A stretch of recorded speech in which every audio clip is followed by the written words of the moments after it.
Welcome کرتے ہیں، خوش آمدید۔ آج کی ویڈیو میں اگر آپ نئے ہیں تو چینل کو لائک اور سبسکرائب ضرور کیجیے گا، اور کچھ چھوٹی سی بات میں آپ کو یہ بتانا چاہوں گا کہ ایم کیو ایم کے بانی الطاف حسین صاحب کی صحت بھی ٹھیک نہیں ہے، ساتھ میں معاشی حالات کا بھی وہ سامنا کر رہے ہیں برطانیہ کے اندر۔ اگر جتنے بھی چاہنے والے دوست ہیں ان کی خیریت عافیت لازماً پوچھیں، اور وہاں تک اگر کوئی رسائی رکھتا ہے تو پھر کچھ نہ کچھ معاملات کریں ان کے لیے۔ یہ چھوٹا سا پیغام ایک انسانیت کے ناطے میں آپ کو دے رہا ہوں، باقی میرا اتنا کوئی زیادہ تعلق نہیں ہے۔ تو جناب بات کرتے ہیں کراچی کے حوالے سے۔ کراچی کے اندر 2 بچے پھر جان کی بازی ہار گئے۔ اس سے پہلے بھی ایک بہت بڑا واقعہ ہوا تھا کراچی میں سال 2025 کے دوران کھلے گٹر اور گٹر ڈھکن نہ ہونے کے باعث شہر بھر میں عوامی حفاظت کا شدید بحران سامنے آیا ہے۔ عوام نے متعدد علاقوں میں کھلے مین ہولز کی وجہ سے احتجاج بھی کیا۔ متعدد واقعات میں بچوں اور بڑوں کی حادثاتی اموات بھی رپورٹ ہوئی ہے۔ 40 دن کے اندر شہر بھر میں 23 اکتوبر تا 1 دسمبر تک 2025 کے درمیان 1543 کھلے ڈھکنوں کی شکایت درج ہوئی ہے۔ شمالی ناظم آباد ٹاؤن میں سب سے زیادہ شکایت موصول ہوئی، یعنی کہ 169 وہاں سے موصول ہوئی، اور نیو کراچی ٹاؤن میں 149 شکایت موصول ہوئی۔ گلشن اقبال ٹاؤن میں 110 شکایت، جس میں سے 107 حل بھی ہوئی ہے۔ سال 2025 میں متعدد رپورٹس بتائی گئی ہیں کہ کھلے گٹر اور مین ہولز کی سبب بچوں اور شہریوں کے حادثے ہوئے ہیں۔ نیپا چرنگی کے قریب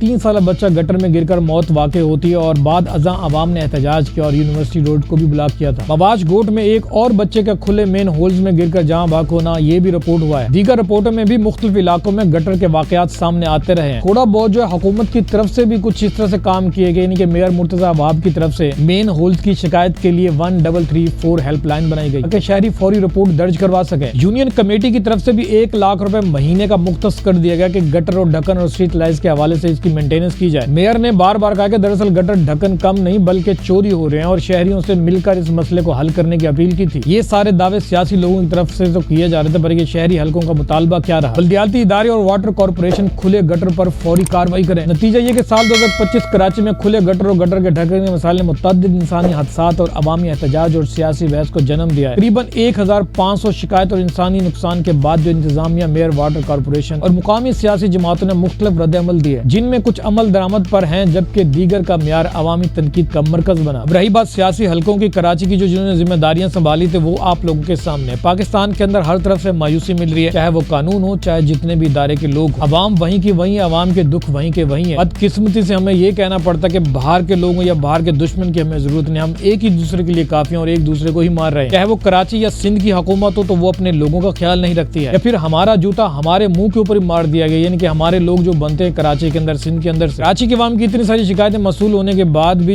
کوئی نتیجہ نکلا نہیں۔ آج بھی 2 بچے جان کی بازی ہار گئے، اور سونے پہ سہاگا یہ ہو رہا کہ کراچی کے جتنے بھی سیاسی لوگ ہیں وہ بھی تعصب کا شکار ہیں، صرف ٹیلی ویژن کے اوپر بیان بازی دی جا رہی ہوتی ہے۔ ایک اور چوری کا سسٹم یہ بھی نکل چکا ہے کہ جتنی بھی مینٹیننس ہے، لائٹ وغیرہ، پھر گٹر کے حوالے سے 1 لاکھ روپے مہینہ مختص کیا گیا ہے، افسوس کے ساتھ وہ 1 لاکھ روپے بھی خرچ نہ کیے گئے، پھر بھی 2 بچے جان کی بازی ہار گئے۔